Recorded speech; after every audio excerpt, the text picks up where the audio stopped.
दोस्तों 1955 में अमेरिका में एक टीवी रिपेयरमैन अपनी आखिरी सांसें गिन रहा था। उसके बगल में उसका 10 साल का बेटा बैठा था जो कि काफी ज्यादा डरा हुआ था। अचानक से इस टीवी रिपेयरमैन की सांसें थम जाती हैं और वो बच्चा जोर जोर से रोने लगता है। अब दोस्तों 10 साल की छोटी सी उम्र में उसका सब कुछ छिन चुका था, पर उसने कभी भी अपना पेट भरने के लिए चोरी नहीं की, बल्कि उसने अपनी पढ़ाई को कंटिन्यू रखा ताकि उसका फ्यूचर ब्राइट हो सके। एक दिन दोस्तों से अचानक से एक साइंटिफिक नोवेल मिलती है जिसका नाम था द टाइम मशीन। और दोस्तों उस दिन के बाद से वो टाइम मशीन बनाने के पीछे लग जाता है क्योंकि उसके मन में अपने पिता से एक आखिरी बार मिलने की इच्छा थी। दोस्तों इस कदम ने पूरी साइंटिफिक कम्युनिटी को हिला डाला था, क्योंकि आज से पहले कभी भी किसी ने टाइम मशीन बनाने की कोशिश नहीं की थी। और अब सभी के मुंह पर केवल एक ही नाम था, एस्ट्रोफिजिसिस्ट रोनाल्ड मैलेट। उसे दोस्तों अल्बर्ट आइंस्टाइन की स्पेशल रिलेटिविटी थ्योरी पर पूरा भरोसा था, क्योंकि वो समझ चुके थे कि जो स्पेस फैब्रिक है वो उसमें जितनी ज्यादा ग्रेविटी होगी वहां पर उतना ही ज्यादा कर्व बनेगा, और जितना ज्यादा कर्व बनेगा वहां पर टाइम उतना ही ज्यादा स्लो हो जाएगा। अब दोस्तों लोगों के मन में एक सवाल था कि मान लिया चलो तुम पास्ट में चले जाओगे, पर तुम प्रेजेंट में वापस कैसे आओगे? और अगर तुमने मान लो जो पास्ट है वहां पर कोई टाइमलाइन में छेड़छाड़ कर दी तो उससे एक अलग ही टाइमलाइन क्रिएट हो जाएगी, जिससे यहाँ पर एक पैराडॉक्स क्रिएट हो जाएगा। पर दोस्तों उसकी एक स्टोरी यहीं पर दम तोड़ देती है। अब दोस्तों कुछ आने वाले टाइम ट्रेवल से मिलते हैं जो कि ये कहते हैं कि वो पास्ट या फ्यूचर से आए हैं, पर दोस्तों इनकी बातों में कितनी सच्चाई है आइए जानते हैं। तो दोस्तों मेरा नाम है रोलिस और चलिए शुरू करते हैं आज के इस धमाकेदार एपिसोड को। ये घटना है जून 1951 की, जब अमेरिका के न्यूयॉर्क में एक आदमी रोड के बीचों बीच खड़ा था। अब एक पुलिस वाला उसको देखता है तो पुलिस वाले को समझ ही नहीं आ रहा था कि अगर वो रोड के बीच कर क्या रहा है, और अचानक से एक गाड़ी टक्कर मार देती है जिसके कारण उसकी ऑन द स्पॉट डेथ हो जाती है। अब पुलिस वाले पास जाकर उसे देखता है तो उसे उसकी जेब में एक लेटर मिलता है जो कि जून 1876 में लिखा गया था। अब पुलिस वाले को समझ नहीं आ रहा था कि आखिर ये लेटर यहाँ पर कर क्या रहा है, और तभी उसकी सारी जेबों की चेकिंग लेता है तो उसे कुछ पुराने टाइम के सिक्के और नोट मिलते हैं। अब पुलिस वाला उसकी और भी ज्यादा इन्वेस्टिगेशन करता है तो उसे एक मिसिंग रिपोर्ट मिलती है जिसमें कि एक रुडोल्फ फ्रेंड नाम का व्यक्ति 1876 में गायब हो गया था, और जो उसकी इन्फॉर्मेशन थी वो सारी की सारी इस बंदे से मैच कर रही थी।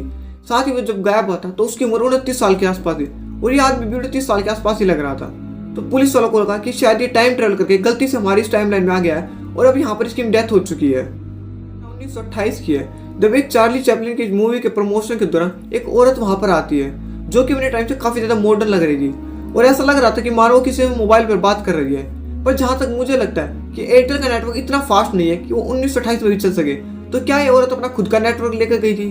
दोस्तों जब ये वीडियो क्लिप सामने आती है तो इस औरत की काफी ज्यादा इन्वेस्टिगेशन की जाती है। इस औरत को जगह जगह पर ढूंढा जाता है, पर उस दिन के पास इस औरत का कभी भी कोई पता नहीं चल सका। तो शायद हो सकता है कि ये औरत कोई टाइम ट्रेवल हो जो कि फ्यूचर से टाइम ट्रेवल करके जो चार्ली चैपलिन का शो देखने आई हो। 2002 में एक बंदा खुद को टाइम ट्रेवल बताता है कि वो साल 2036 से आया है। जब लोगों ने उसे पूछा कि वो यहाँ पर क्या करने आया है तो वो बताता है कि वो IBM 500 कंप्यूटर लेने आया है, क्योंकि जो उसके टाइम के कंप्यूटर्स है उनमें कुछ एरर आ गया जिसके कारण सभी कंप्यूटर खराब हो गए और इस कंप्यूटर की मदद से वो उन्हें सबको ठीक कर सकता है। अब दोस्तों लोगों को उसकी बात पर विश्वास नहीं हो रहा था और उन्हें लग रहा था कि उनका फुद्दू काट रहा है, पर जो वो अपनी टाइम मशीन के बारे में बताता है और साथ ही वो उसकी फोटो भी दिखाता है और साथ ही वो उसके बारे में पूरा डिस्क्रिप्शन भी देता है कि आखिर ये मशीन कैसे काम करती है। वो बताता है कि जब ये टाइम मशीन चालू होती है तो चारों तरफ अंधेरा छा जाता है और ये मशीन पर 50 से 60 साल पीछे ही जा सकती है, इससे ज्यादा पीछे ये मशीन अभी जा नहीं पाई है। पर दोस्तों उस दिन के बाद से अचानक से जॉन टाइटर गायब हो जाता है। साथ ही उसने ये भी बताया था कि जो UFO या एलियन होते हैं वो कोई एलियन नहीं होते, बल्कि वो भी टाइम ट्रेवलर ही होते हैं जो कि काफी ज्यादा एडवांस होते हैं और फ्यूचर से अर्थ को देखने आते हैं कि आखिर अर्थ पर क्या चल रहा है। ये फॉरेस्ट साउथ अमेरिकन कॉन्टिनेंट के पेरू देश में लोकेटेड है। यहाँ पर बड़े बड़े पत्थर जो कि बहुत ज्यादा वजनी भी होते हैं, ये इंसानों, जानवरों और अलग अलग क्रिएचर्स की शेप रखते हैं। दोस्तों आज तक भी किसी को नहीं पता है कि आखिर इन्हें किसने और क्यों बनाया और आखिर इनका इतिहास क्या है। डॉक्टर सेंटारो इन्हें टाइम ट्रेवल से जोड़कर देखते हैं, क्योंकि उनका मानना है कि शायद ये किसी ऐसी प्रगति सभ्यता ने बनाए जो कि पृथ्वी पर आती जाती रही होगी। डॉक्टर सेंटारो एक बार एक ऐसी औरत से मिले थे जिसका कि आधा शरीर पैरालाइज था। जब उन्होंने इसके बारे में पूछा तो वो औरत कहती है कि एक बार वो अपने दोस्तों के साथ कैंपेन करने गई थी जो कि मार्कावासी फॉरेस्ट में है। तो अचानक से रात में उसे एक गुफा दिखाई देती है जो कि पत्थरों की झोपड़ी से ऐसी लग रही थी और उसके अंदर से हल्की हल्की लाइट भी आ रही थी। तो वो अपनी क्यूरियोसिटी के चलते उसे देखने चली जाती है, पर जैसे ही वो अंदर प्रवेश करने वाली होती है जो उसकी दोस्त थी वो एंड टाइम पर उसे बाहर खींच लेती है कि बाहर आ जा। और दोस्तों जैसे ही वो बाहर आती है उसका जो आधा शरीर है वो पैरालाइज हो जाता है। तो डॉक्टर सेंटारो को लगता है कि शायद वो किसी दूसरी डायमेंशन में जा रही थी, पर उसकी दोस्त के इंटरफ्रेंस के चलते उसका जो आधा शरीर अंदर जा चुका था उसके कारण वो आधी पैरालाइज हो गई, क्योंकि प्रोसेस जो था वो आधा ही रह गया। दोस्तों इस घटना ने लोगों के मन में मार्कावासी फॉरेस्ट के लिए इतना ज्यादा डर भर दिया कि लोग वहां पर जाने से भी कतराते हैं, क्योंकि लोगों के मन में ऐसा बैठ चुका है कि जो ये पत्थर या आपको टाइम ट्रेवल करवा सकते हैं, जिसके कारण हो सकता है किसी दूसरी डायमेंशन में फंस जाए। कहानी है कैलिफोर्निया में रहने वाले एक बंदे की, जो कि 9 सितंबर 2009 को एक सुनसान रास्ते से अपने कुत्ते के साथ घर जा रहा था। अचानक से वो अपने डॉग को टॉयलेट कराने के लिए छोड़ देता है और वो भी इधर उधर देखने लगता है। जो उसका डॉग था वो एक खरगोश के चक्कर में काफी दूर निकल जाता है और वहां पर भौंकने लगता है। वो अपने डॉग को देखने के लिए वहां पर जाता है तो अचानक से गड्ढे में उसका पैर फिस जाता है, जिसके कारण वो गिर जाता है और वो अचानक से बेहोश हो जाता है। जब उसको होश आता है तो वो अपने आप को एक कमरे में पाता है जहाँ पर चारों तरफ अजीबोगरीब मशीनें रखी हुई थी। और तभी जब उसकी आंखें खुली थी, अचानक से उसका डॉग आकर से लिपट जाता है और उसके सामने एक 6 फीट का लंबा आदमी आता है, जो कि उससे पूछता है कि तुम इस चोट के कारण बेहोश हो गए थे और तुम्हारा कुत्ता तुम पर जोर जोर से भौंक रहा था, पर तुम्हें होश नहीं आया, तो मैं तुम्हें उठाकर वहां से यहाँ ले आया। जो कि बेहोश था, उसका नाम रिचर्ड था।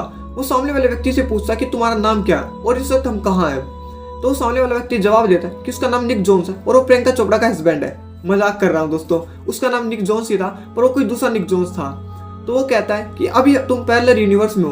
और ये बात सुनकर जो रिचर्ड था वो काफी ज्यादा डर जाता है, साथ ही वो हैरान भी होता है कि आखिर ये बंदा क्या कह रहा है। लेकिन उसकी ये बात सुनकर उसके मन में एक डर बैठ जाता है कि आखिर ये क्या कह रहा है। तो दोस्तों उसके सामने अपने कुछ अजीबोगरीब मशीनें दिखाता है और उसके बाद वो कहता है कि तुम सच में पैरेलल यूनिवर्स में हो, और ये उसको अपनी टाइम मशीन भी दिखाता है। इसके बाद वो उसे एक म्यूजिक रूम में लेकर जाता है जहाँ पर उसके जो बैंड थे वो कई सारे सेम थे, जैसे कि द बीटल्स। और वो उससे पूछता है कि जो द बीटल्स बैंड है वो क्या यहाँ पर अभी भी एक साथ है। तो जो जोन्स था वो जवाब देता है कि हाँ वो अभी भी एक साथ है। पर जो रिचर्ड था उसे बताता है कि जो बीटल्स बैंड है 1970 में ये अलग हो गया था और उसमें से उसके 2 साथियों की तो मौत भी हो चुकी है। ये बात सुनकर जोन्स को काफी ज्यादा धक्का लगता है, क्योंकि उनके सामने तो यानी कि जो उनकी टाइमलाइन वहां पर तो जो बीटल्स बैंड वो भी एक साथ ही काम कर रहा है। जोन्स उसे बीटल्स के कई गाने सुनाता है जो कि कभी रियल लाइफ में लॉन्च ही नहीं हुए थे। अब जो रिचर्ड था वो उससे कहता है कि क्या इनमें से कुछ एल्बम को अपने पैरेलल यूनिवर्स में ले जा सकता है ताकि वो लोगों को इसको पैरेलल यूनिवर्स के प्रूफ के तौर पर दिखाएगा। पर जोन्स उसे मना कर देता है क्योंकि इससे एक अलग टाइमलाइन क्रिएट हो जाएगी और हो सकता है यूनिवर्स और स्पेस में कुछ फर्क भी आ जाए। अचानक से जो जोन्स था उसके घर की बेल बजती है और रिचर्ड उसके घर में से कुछ एल्बम को चुरा लेता है। वापस आने पर जोन्स उसे कहता है कि चलो मैं तुम्हारे उस घर पे छोड़ देता हूँ, और उसे उस टाइम मशीन में बिठा देता है और साथ ही उसके डॉग को भी उसके साथ बिठा देता है ताकि वो अपनी दुनिया में वापस जा सके। और उसके बाद वो मशीन को चालू कर देता है और जो रिचर्ड था वो अपनी टाइमलाइन में आ जाता है। अब जो रिचर्ड थे वो अपनी दुनिया में वापस आ चुके थे और वो इसके बारे में अपनी फैमिली और रिश्तेदारों को भी बताते हैं कि वो ऐसे ऐसे पैरेलल वर्ल्ड में गए थे, पर सभी लोग उनका मजाक बनाते और सभी लोग उन पर हंस भी रहे थे। तो उसके बाद वो उन्हें कुछ एल्बम दिखाते जो कि वो पैरेलल यूनिवर्स से चुरा कर लाए थे। उसके सभी लोग काफी ज्यादा हैरान हो जाते हैं कि आखिर इसके पास ये एल्बम कहाँ से आ गई जो कि कभी रिलीज ही नहीं हुई थी। उसके बाद वो ये बताता है कि जो दूसरा यूनिवर्स वहां पर ये बैंड अभी भी एक साथ काम कर रहा है और इनमें से किसी की भी मौत नहीं हुई है। और दोस्तों ये जो एल्बम है ये आज भी जेम्स के पास मौजूद है और कोई भी उनसे मेल पर बात करके उनसे ये एल्बम मांग सकता है। तो दोस्तों ये थी कुछ पैरेलल यूनिवर्स से जुड़ी घटनाएं जिनके बारे में आपने जाना है। अगर आप चाहते हैं कि मैं इसका पार्ट 2 भी लेके आऊं तो मुझे कमेंट में जरूर बताएं। तो आज के लिए बस इतना ही। आई होप आपको वीडियो पसंद आया होगा, और अगर आपको हमारा कंटेंट पसंद आ रहा है तो हमारे चैनल को सब्सक्राइब कर ले ताकि आपको आने वाली वीडियोस का नोटिफिकेशन सबसे पहले मिले। तब तक के लिए thank you and have a nice day.